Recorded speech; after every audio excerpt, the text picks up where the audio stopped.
আসসালামু আলাইকুম বন্ধুরা, welcome back to my another video. আজকে আমি বানাবো আয়ুর্বেদিক বহু প্রচলিত গার্লিক হানি। আপনারা ইউটিউব লিখে সার্চ দিতেই পারেন, দেখবেন গার্লিক হানির উপকারিতা। তারপরও আমি আপনাদের শেয়ার করব আমি যতটুকু জানি গার্লিক হানি কিভাবে সহজে বানানো যায়। তো প্রথমেই আমরা পরিষ্কার একটি জার নিয়েছি, কিছু রসুন আর খাঁটি মধু এবং কালো জিরা, আমার হাতে বানানো সিক্রেট মশলা।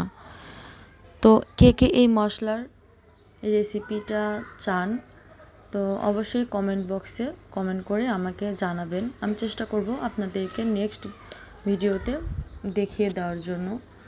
তো আমরা 1 কোয়া রসুন নিয়েছি। আপনাদের বাসায় যদি 1 কোয়া রসুন না থাকে, যে রসুন আছে ওই রসুনটাকে ভালোভাবে ধুয়ে তারপর শুকিয়ে তারপরে আপনারা প্রসেসিংটা করবেন অবশ্যই।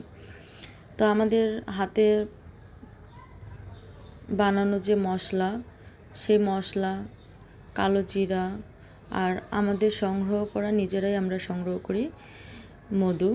তো এই তো মিক্সড করেই যে আপনার আয়ুর্বেদিক গার্লিক হানিটা তৈরি করে ফেললাম। আপনারা জানেন কালো জিরা আর মধু শত রোগের ঔষধ, আর মধু রসুন প্রাকৃতিক অ্যান্টিবায়োটিক।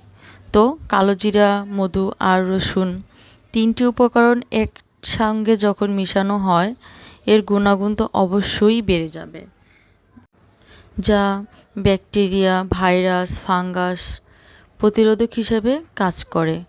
যাদের অতিরিক্ত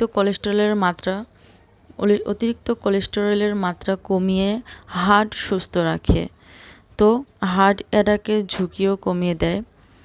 আর যাদের অতিরিক্ত গ্যাস আছে, গ্যাসের মাত্রা কমিয়ে আনে। এটা প্রতিদিন সকালেই আমরা খেয়ে থাকি, আমরা নিজেরা খাই, আমাদের বাচ্চারাও খায়। তো আমাদের যারা ময়মুরব্বী আছেন সবাইকেই এটা আমরা খাওয়ানোর চেষ্টা করি যতটুকু পারি। তো আপনারাও যদি এটা খান অবশ্যই উপকৃত পাবেন। এটার যে গুণগত মান সঠিক রাখার জন্যই সব কিছু ন্যাচারাল নেওয়ার চেষ্টা করবেন। মধুটা অবশ্যই আপনারা খাঁটি নেওয়ার চেষ্টা করবেন। তো এটার প্রসেসিং শুরু থেকে 2 মাসের মতো সময় লাগে। তো 2 মাস পরে আবার আপনাদের দেখাবো যখন আমরা এটা খাবো, এই গার্লিক হানি। আয়ুর্বেদিক গার্লিক হানি শুধু খেতে মজা তাই নয়, এটা খেলে রোগ প্রতিরোধ ক্ষমতাও বাড়ে, যা আমাদের প্রতিদিনের রোগ প্রতিরোধ ক্ষমতা, ওজন সব কিছুই কন্ট্রোলে রাখে। তো প্রতিদিন সকালে আমরা অবশ্যই এই গার্লিক হানিটা খাওয়ার চেষ্টা করব। নিজে খাবো, বাচ্চাদেরকেও খাওয়াবো।